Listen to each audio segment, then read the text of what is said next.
Bonjour à tous, bonjour, merci beaucoup d'être venus aujourd'hui pour fêter les 10 ans de Jeunes Solidarité Cancer.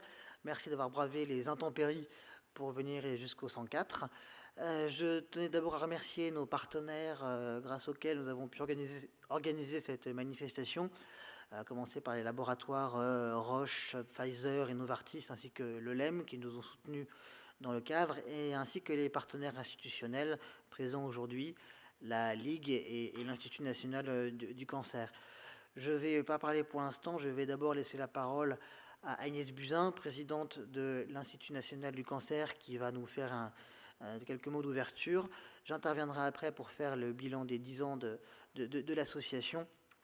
Avant de passer la parole à Jacqueline Godet, partenaire historique qui est la Ligue nationale contre le cancer, et suivi de GOAJA, qui est le groupe d'oncologie adolescents et jeunes adultes représenté aujourd'hui par Nathalie Gaspard de l'Institut Gustave Roussy, qui se veut aujourd'hui être le porte-voix des actions en faveur des adolescents et jeunes adultes, avant de finir par le dernier et non des moindres, le nouveau président de Jeunes Solidarité Cancer, qui nous parlera de la suite de l'action de l'association. Merci à tous.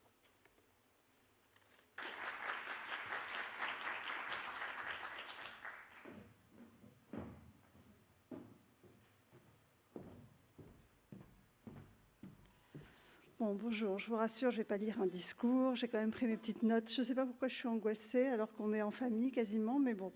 En fait, je suis angoissée parce que c'est une thématique qui me tient particulièrement à cœur depuis des années. Et pour vous raconter une anecdote, j'ai monté en 92 l'unité de greffe de moelle et de soins intensifs d'hématologie de l'hôpital Necker. Et très rapidement, on m'a adressé des adolescents et des jeunes adultes, mais surtout des adolescents venant de Trousseau et du service de pédiatrie de Necker pour des greffes de moelle. Et je me suis rendu compte dans les années 95 que c'était une prise en charge tout à fait particulière, avec un investissement en temps massif, un investissement émotionnel pour le médecin d'adulte que j'étais, qui était hors norme, et puis des besoins complètement spécifiques, une certaine pudeur qu'il fallait respecter, un moment de construction de soi qu'il fallait respecter avec des moments de grande révolte qu'il fallait accompagner sans s'énerver. Enfin, voilà, des spécificités auxquelles j'ai voulu vraiment donner une écoute particulière, et j'ai proposé à l'hôpital Necker, enfants malades, dans les années 2000, de monter une unité spécifique pour les adolescents, pour greffer les adolescents parisiens. Et j'avais monté un dossier bien construit, rappelant les chiffres, malheureusement, du nombre d'adolescents atteints de cancer. Alors, moi, je m'occupais plus spécifiquement des jeunes atteints de leucémie et de lymphome. Pour autant, bien que le sujet ait eu une écoute particulière, la directrice a dit que c'était vraiment très très intéressant, une excellente idée. Je n'ai pas réussi évidemment à monter ce projet pour de multiples raisons politiques et autres. Enfin, politique, non pas au sens politique du terme, mais politique interne aux hôpitaux. Et donc je suis restée avec une grande frustration, et le besoin restait toujours aussi important, puisque je greffais probablement une quinzaine ou une vingtaine d'adolescents par an. Et puis j'ai vu que l'Institut national du cancer, dont je n'étais pas du tout présidente à l'époque, s'intéressait au sujet via le plan cancer. Et donc, je suis là pour vous faire un tout petit peu d'historique que j'ai repris maintenant en tant que présidente de l'INCa. Cet historique, je pense que Damien Dubois va nous la donner tout à l'heure.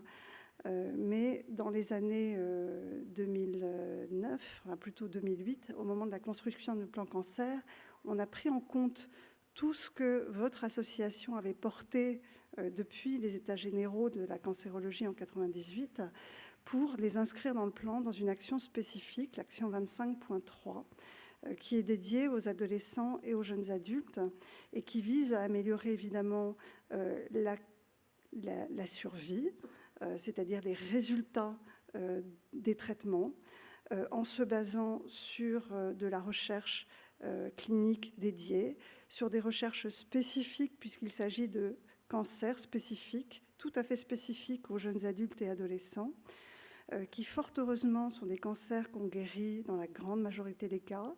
Mais pour autant, en hématologie, qui est ma spécialité, on s'est bien rendu compte que les résultats chez les adolescents et les jeunes adultes étaient différents de ceux de la pédiatrie et différents de ceux des adultes, pour des raisons à la fois probablement inhérentes à des caractéristiques de ces maladies internes à la tumeur, mais également parce que la compliance au traitement, la façon dont on prend en charge un adolescent est plus complexe.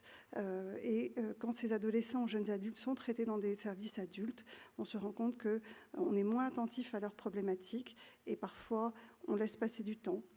Les lits sont pris, on perd du temps dans les chimiothérapies et tout ça doit être impérativement pris en compte pour améliorer les résultats chaque année. Donc cette mesure du plan cancer, on l'a traduite différemment. On a commencé par la traduire dans les années 2010 par un accompagnement de ce qu'avait projeté Marcel Ruffo à Marseille, qui était, comment ça s'appelle, Nathalie? L'EMA. Oui, l'EMA, mais le E, c'est pourquoi? C'est l'établissement, d'accord. L'établissement méditerranéen des adolescents. Donc nous avons, merci Nathalie, nous avons accompagné financièrement ce projet parce qu'il voulait prendre en compte les spécificités des adolescents atteints de cancer. Et donc ça a été notre première pierre à l'édifice. Et puis, plus rapidement, Nathalie Oglabouret, qui est notre pédiatre dédiée à l'INCa, s'est intéressée à ces sujets. Et avec Damien Dubois, ils ont sillonné la France pour voir des expérimentations dans les différents hôpitaux spécifiques à cette population d'adolescents et de jeunes adultes, qui a donné naissance à un appel à projet que nous avons financé à l'INCa en 2011, un appel à projet pour la création et l'accompagnement fonctionnel de structures dédiées aux adolescents et aux jeunes adultes, visant à les accompagner au mieux, faire une recherche clinique dédiée. Et accompagner, ça ne veut pas dire seulement pendant la maladie, mais ça veut dire aussi un accompagnement dédié après la maladie, dans le retour à la vie sociale, dans le retour à la vie professionnelle.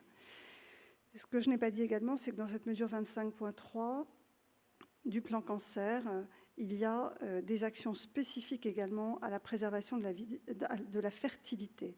Parce que si on veut préserver la vie sociale, professionnelle, amoureuse, il est très important également de préserver cet aspect-là quand on le peut. Donc cet appel à projet a eu beaucoup de succès puisque 12 projets ont été déposés en 2011, 8 ont été retenus. La façon de travailler à l'INCa est vraiment de financer l'excellence, même si on ressent qu'il y a des besoins dans toutes les régions et qu'on aurait souhaité pouvoir accompagner 12 projets. Nous maintenons toujours un degré de sélectivité pour obliger les équipes à faire au mieux, à travailler sur l'excellence de leurs projets. Donc nous en avons financé 8 que nous allons accompagner régulièrement, évaluer, et nous espérons fort que ces équipes qui associent des pédiatres, des oncologues adultes, des psychologues, des assistantes sociales, vont permettre une prise en charge vraiment adaptée et optimale. Et nous tiendrons compte de tous les retours de ces expériences de terrain pour essayer de porter ça dans un 3e plan cancer qui a été promis par le président de la République. Voilà, donc je voulais vous dire au nom de l'INCa que nous sommes très attentifs à ces besoins, que nous le portons financièrement. Je voulais vous dire en mon nom personnel que j'y serai très attentive à l'avenir parce que c'est une problématique à laquelle j'ai été confrontée pendant mes 20 années d'exercice à Necker. Et puis, je voulais être présente aussi parmi vous aujourd'hui parce que, par amitié pour Damien, qui a été un partenaire exceptionnel de l'INCa avec votre association depuis 2005. Damien Dubois et Jeunes Solidarité Cancer a été tout de suite membre de notre comité des malades, des proches et des usagers, qui est un comité consultatif de l'INCa visant à écouter la parole des publics, des patients, et des proches pour adapter au mieux nos actions aux besoins de terrain. Que Damien nous a accompagnés dans énormément de comités d'experts pour juger les appels à projets, dès que cela concernait la pédiatrie, les jeunes adolescents, la recherche clinique dédiée, et que vraiment je tenais à le remercier personnellement pour son implication dans cette action collective. On a absolument besoin de vous, de gens de terrain, de gens qui connaissent la maladie, pour être efficaces et pour répondre aux besoins. Donc, merci encore, Damien, de nous avoir accompagnés. Je suis absolument certaine que le nouveau président que je cherche, voilà, vous êtes là-bas, fera de même.